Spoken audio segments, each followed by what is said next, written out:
talk about riding a motorcycle and the adventure of riding to Baja California.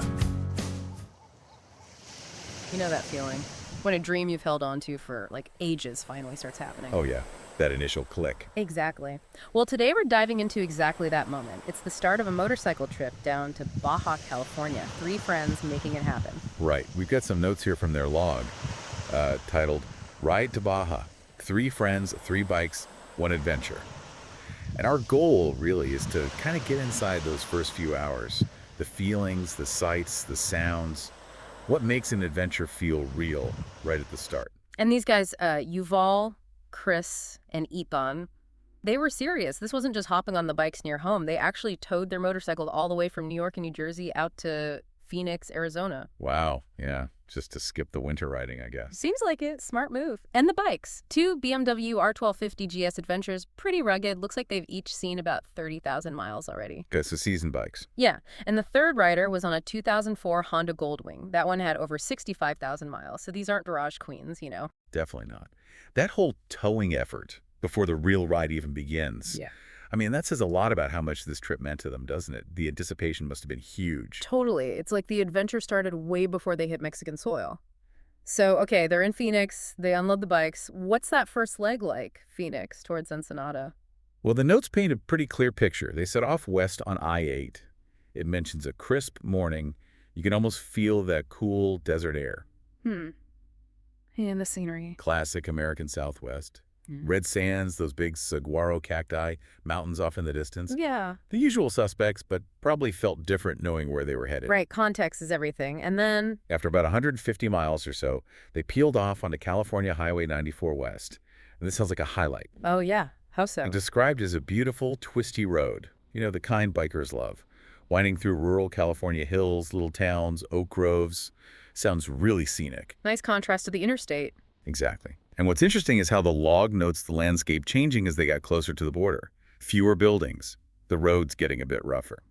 Ah, that feeling of transition, like you're leaving the familiar behind. Yeah, precisely. A sense of heading into something maybe a bit wilder, less predictable. And the border itself. At Tecate, people always wonder about crossings. Surprisingly smooth, according to the notes. That must have been a good sign. Definitely takes some stress off. Right. They described Tecate, the town, as vibrant and colorful. Friendly customs officers, apparently, and the whole process took less than an hour. Then, boom, they're heading south on Mexico Highway 3. Okay, so they're properly in Baja now. What's Highway 3 like? Sounds like pure Baja postcard material.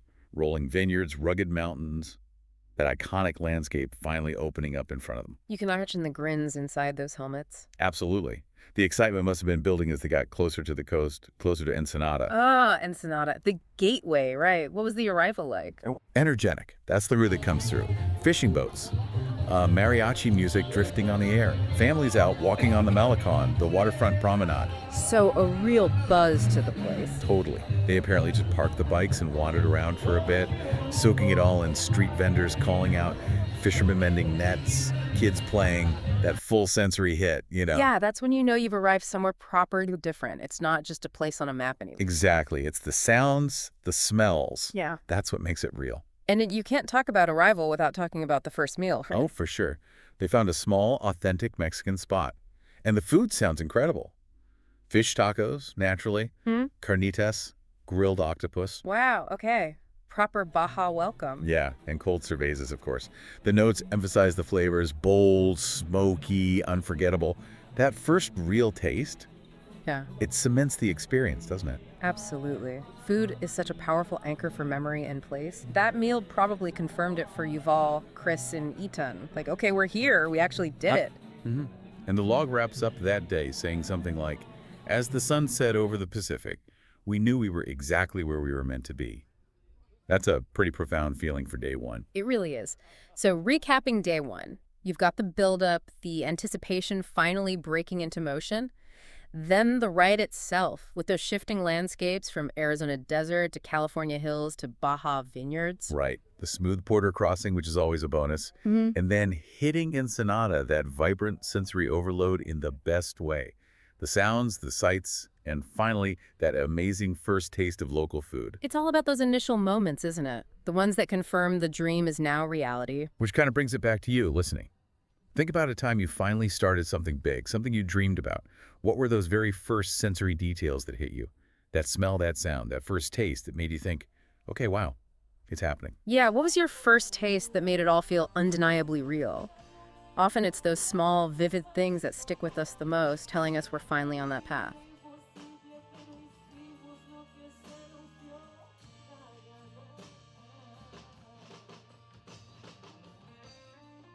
Sunrise and day 2 and our adventure starts. It starts in Ensenada, Yeah. and first things first, breakfast. Always important. The source mentions a great local breakfast, good fuel for the riders, good fuel for the bikes before hitting the road. Definitely need that energy. Then they head out for, well, a fairly short initial ride, about 20 miles. Yeah, just about 20 miles towards La Bufador, but even in that short stretch, it sounds like they got a real taste of Baja. How so? Well, the source talks about those classic ocean views, right? Winding coastal roads that the kind motorcyclists really love. Oh, for sure. And, glimpses of local life, little towns, roadside stands. It's like a mini preview of the bigger journey. A nice little warm-up lap then. And the roads, mostly okay. Generally decent, yeah. But there's a mention of, the usual suspects, potholes, a bit of gravel here and there. Always got to watch for those. Keeps you on your toes. Especially, it seems, as they got closer to La Bufador itself. The account notes things getting a bit more commercial. Ah, the tourist effect. Souvenir shops popping up, that kind of thing. Exactly. More places catering to visitors. It's that familiar story, isn't it? Balancing tourism with the local character. It really is. So they get to La Bufadora. Now this place, it's a big deal apparently. Oh, yeah. It's a marine geyser, a blowhole, supposedly the second largest in the world. Wow. How high does the water go? The source says it can shoot up maybe 100 feet. Pretty dramatic stuff. Must be amazing to see. And their experience there. Well, interestingly, they mentioned walking through the market area, which is often packed, but it was almost empty when they arrived. Really? Yeah. Lucky timing. Seems like it. It meant they could really watch the blowhole do its thing without fighting crowds. They even got some good video footage, apparently. Nice. A more peaceful encounter than you might expect. Exactly.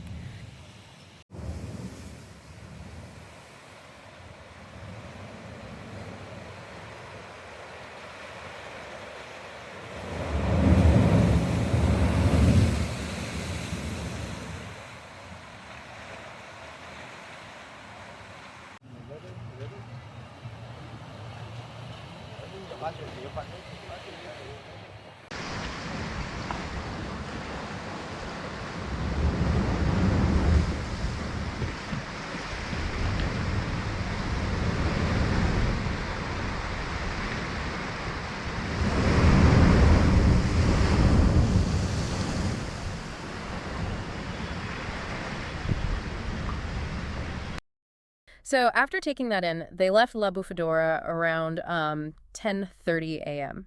Okay, back on the road. Heading south now, on Baja Highway 1. Correct. Towards Guerrero Negro. And this leg was much longer, like the main part of the day's ride, around 400 miles. 400 miles, that's a serious day. And the scenery must have changed quite a bit. Completely. The report really paints a picture here. From the coast, they moved into more like rugged mountains. Okay. Then these huge, vast fields of cactus, giant ones. And finally into those really remote desert areas. Wow, quite the transition. Sounds incredibly vast. Yeah, the source uses the term raw adventure. You get the sense of real isolation out there, just them in this massive landscape. Makes you feel small, I bet. Did they stick to the highway the whole time? Well, interestingly, no. They actually decided to take a little detour, pulled off the main road for a bit. Why like that? Just a short break, it sounds like. But they wanted to get, right into the desert environment. They rode about a mile on gravel and sand. Gravel and sand. How did the bikes handle that? Well, 2 of them were on BMW GS Adventures. Those bikes are kind of built for that stuff. Good suspension, clearance. They handled it easily, according to the source. Right, adventure bikes. But what about the third rider? Clea was on a Honda Goldwing. Now that's more of a big touring bike, not really designed for loose gravel. Yeah, definitely not his natural habitat. How did he manage? He managed. The report says he actually enjoyed it, even though the bike wasn't ideal for it. Huh, good for him. Sounds like that little detour was worth it then. Definitely. The source highlights it as a really memorable moment, getting off the pavement and, connecting more with the surroundings. Surrounded by those giant cardone cacti. Cardone cacti, those are the really huge ones, right? Yeah, iconic Baja stuff, massive things. So that detour sounds like a real highlight. Those spontaneous moments often are, aren't they? But, uh-oh, I sense a but coming. Things didn't stay smooth. Well, no. Adventure often throws curveballs, right? This is where they hit a snag. Fuel. Ah, ran out. Yep. Cly's Goldwing, remember? It has a smaller fuel tank compared to the BMWs. Right. And despite their planning, he ran dry. Right out there, middle of the desert. Oh, man. That's not ideal. What did they do? It sounds a bit tense. Cly and Yuval were trying to flag down any passing cars, which were probably few and far between out there. Yeah, I can imagine. And Eitan, he took off on his bike to try and find anyone selling fuel. Bit of a desperate situation. Did he find any? Thankfully, yes. He eventually found someone willing to lend them a fuel container. Just a small amount. Enough to get going again. Enough to get Cly's bike to where this person was, apparently. They then managed to buy some more fuel to properly top off all the bikes. Wow, quite the rescue mission. That must have cost them some time. It did. The source says the whole incident caused about an hour-and-a-half delay. That's significant on a long riding day. Shows how important resourcefulness is, though. And maybe a bit of luck finding help. Absolutely. And maybe the kindness of strangers, too. So, tank's full again, but the sun's going down. Yeah. Or maybe already down. Yeah, because of that delay, the last stretch, about 100 miles into Guerrero Negro, had to be done in the dark. Riding Baja roads at night? Yeah. That sounds pretty challenging. The report calls it a tough stretch. Unfamiliar roads, probably not great lighting, maybe still some of those potholes. Requires a lot of concentration. For sure. Adds another layer of difficulty. It does, but, the account also frames it as adding to the sense of adventure, overcoming that challenge. Yeah, I get that. There's a satisfaction in pushing through something tough. Definitely. So finally, after the long ride, the detour, the fuel drama, and the night section, they rolled into Guerrero Negro. What time did they arrive? Around 9:00 p.m., the source says. Tired, definitely, but also energized by the whole experience. Sounds like an absolutely packed day. You've got the beautiful scenery, the planned sightseeing, the unexpected detour, a real problem to solve, and then that final challenging push. It really covers the whole spectrum of travel, doesn't it? The planned stuff and the completely unplanned stuff. Yeah, it perfectly illustrates that. So, recapping this dive into day 2, we saw the coast near Ensenada, the quiet moment at Loba Fedora. That amazing ride south through the mountains and deserts, seeing those giant cacti. The intentional detour onto the sand, which they loved. Then the unintentional drama of running out of fuel. And finally, that tough but rewarding night ride into Guerrero Negro. It's a great example of how planned trips often get shaped by unforeseen events. And sometimes those are the bits you remember most. Absolutely. Which brings us to a thought for you, listening. Think about your own travels, or maybe even just projects or parts of your life. When have unexpected problems or detours actually ended up creating the most vivid memories? Or maybe even led to something better? Something to ponder. Thanks for joining our deep dive today. Adventure continues. Day 3, today our 3 riders continued to whale watching and more. What a great fun. Wish I could join these guys in their trip. Welcome to the deep dive. Good to be here. So today we're jumping into something a bit different, a listener's travelogue. Just one day, driving through Baja, California. Oh, interesting. So we've got their notes. Yeah, Baja Trip Day 3.pdf. It covers the drive from Guerrero Negro down to Laredo. Okay. And our aim really is to pull out the most, vivid bits, the key experiences, give you a taste of the journey, maybe spark some ideas. Sounds good. Baja's fascinating. That one stretch can offer so much variety. It really can, and this day proves it. So they start off from Guerrero Negro. Right. And the immediate impression is this really stark desert landscape, but beautiful, they say. Stark and beautiful. That's a common description for deserts, isn't it? It is. They mentioned the cereos trees, the one? Oh, yeah, the bujum trees. Yeah. Very unique looking. And the cardon cacti, I assume. The giant ones. Exactly. Towering things. It's this kind of empty, powerful feeling landscape. Makes you wonder what makes that beautiful to someone. Good point. Maybe the scale, the raw emptiness, perhaps, or just the resilience of life there. It definitely sets a mood. It does. And then, quite suddenly, after about 90 miles, wham, a total change. San Ignacio. San Ignacio. They describe it as this, shocking green oasis, Palm trees everywhere, lagoons fed by springs. Right, a real haven after all that desert. And it's got that lovely colonial town feel. Yeah, and the San Ignacio Caracaman mission is right there. Ah, the old Jesuit mission. 18th century stone church. Impressive. Apparently the name Caracaman is from the original Kuchimi settlement. Ties it right back to the indigenous roots. Did they go They inside? did mention the cool stone, the quiet echo, carved wooden altars. You get the picture. Yeah, real sense of history. Peaceful. Like stepping out of the sun into another world. Exactly. But the day takes another twist here, an unplanned detour. Oh, where to? Down a 6-mile gravel road. Okay, bit of adventure. To a place called La Laguna. It's in the El Vizcaíno Biosphere Reserve for whale watching. Ooh. La Laguna San Ignacio. Prime spot for gray whales.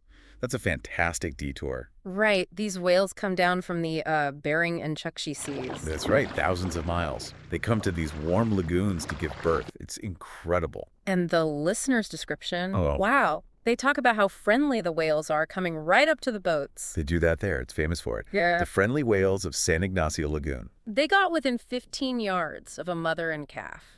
15 yards. That's Yeah. incredibly close. Yeah. They describe the calf being playful, the mother watching over it, hearing them breathe. Oh, wow. That sound, the blow, it's powerful.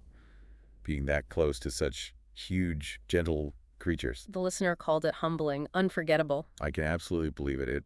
It puts things in perspective, doesn't it? Seeing that kind of wildness up close.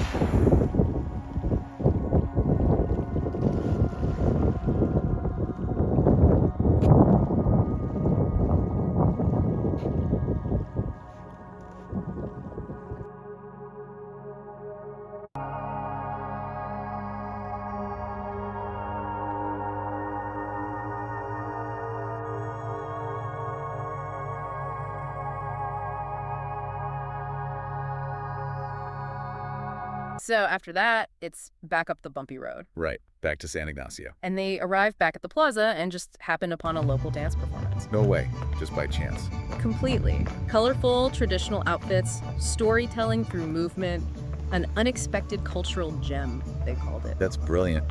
Sometimes the best things are the ones you don't plan for. Add such a rich layer to the day. For sure. A different kind of connection to the place. Exactly. Beyond just the scenery or the wildlife.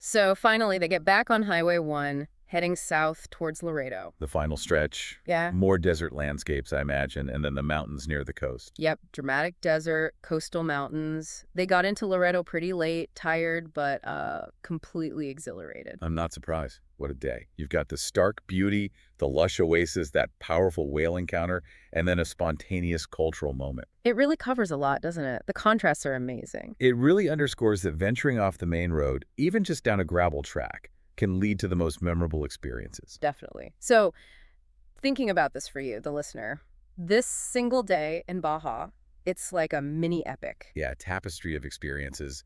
What an adventure, but a short time to enjoy every place. On day 4, our 3 riders made the effort to reach Cabo San Lucas and get some rest in the big city, while enjoying the view during the ride. Welcome to the deep dive. Great to be here. So today we're looking at something a bit different, some real travel notes. Day 4 of a motorcycle trip down Baja, California. Right, straight from the source, the traveler's own account. And our mission, really, is to pull out what we can learn from this, especially about being prepared for a long ride like that and just the realities of it. Exactly. It's not just the highlights, it's the bumps in the road, too. Sometimes literally. Okay, so our travelers are Eitan, Clif, and Yuval. They started way back in Phoenix, riding down. Quite a trek already by this point. So day 4 starts for them in Laredo. And the plan? Yeah. Get to Cabo San Lucas, that's what, about 258 miles? Yeah, roughly. Sounds doable on paper for a day's ride. But things don't always go smoothly, do they? No, they rarely do, especially on longer adventures. And that leads us straight into a really key moment from the day before, actually. Ah, right. So tell us about that. What happened on day 3? Well, Eitan had some kind of mechanical problem with his bike. Oh, okay. Not ideal. Not ideal at all. And he made a decision, a pretty wise one, I think, to stay put in San Ignacio instead of trying to push on. That makes sense. You don't want to get properly stranded out there. Absolutely not. Baja can be remote. It really highlights that crucial travel skill. Yeah. Knowing when to stop, assess, and not just blindly push forward. Risk management, basically. And this is where preparation really comes into the picture, doesn't it? It really does. Because Eitan, thankfully, had planned ahead. He had proper motorcycle travel insurance. Not just the basic stuff, right? Like comprehensive. Exactly. The kind that covers breakdowns, towing, getting the bike sorted out far from home. And because he had it, he could arrange for his bike to be towed to La Paz for repairs. Wow, okay, that's a huge relief, I imagine. That foresight really paid off. Oh, massively. You know, good insurance for a trip like this through Baja, it's almost essential. Services can be few and far between. It's a safety net. Yeah, it's more than just a nice to have. It sounds critical. It probably covered things like roadside assistance specifically for the bike, maybe even help with somewhere to stay. Policies like that often do, yeah. Towing, assistance, sometimes accommodation if you're stuck. It's that layer of protection you hope you don't need, but you're incredibly glad to have if you do. So while Eitan's dealing with that, what about Clif and Yuval? Well, they carried on. They left Loreto after breakfast. Usual checks on the bikes, you know the drill. And they took Highway 1? Yep, Highway 1. It's the main artery down the peninsula. Efficient, gets you there. But the notes say it wasn't exactly the most scenic part. Right. It sounds like it was more about making miles that day. Sometimes you have those days on a long trip, focus on the destination. Speed versus scenery. A classic traveler's choice. Exactly. They did go through La Paz, which is the capital of Baja California, sir. Caught some quick views of the Sea of Cortez, apparently. Just glimpses, though. Sounds like they were definitely aiming for Cabo. Seems like it. And they made good time, arriving in Cabo San Lucas by early afternoon. And think about that mileage they'd racked up by then. Over 3,350 miles from Phoenix. Yeah, through deserts, mountains, coastal roads. Just think about the physical toll. They must have been absolutely exhausted. Oh, for sure. The notes mention how amazing a proper shower and a real bed felt. You can almost feel that relief, can't you? Totally. Those simple comforts become pure luxury after days on the road like that. Definitely. So they arrive in Cabo. And Cabo's quite the place, right? Known for the rock formations, the marina. Yeah, it's a major tourist spot. This guy was, he used to work for the ranch, clean the ranch, the manure and everything, and stayed after. He had no one. So he had only the burro. So he would literally talk to the burro, give him some beer. Eventually, the donkey would only come forward if you show him a beer. After a while, he would pound beers, and he got used to it. So he wouldn't walk and take a step forward without a beer in front of his face. So that's why this beer is here. So Baja Brewery decided to use that as a mascot. And you see over there, that's the Baja Brewery. Fields ain't green and to the side, mast and child and weed guide. Ever only says only tribes, Montessori, it's this wine to life. To alarm won't keep her jumping under your reins. Leather jacket, helmet tight, revving up for the ride of my life. Headed west with open skies, feeling alive, no goodbyes. Through forest green and deserts wide, nature's guide, my trusted ride. Rick stands up, morning sunbeams, highway stretches, endless dreams.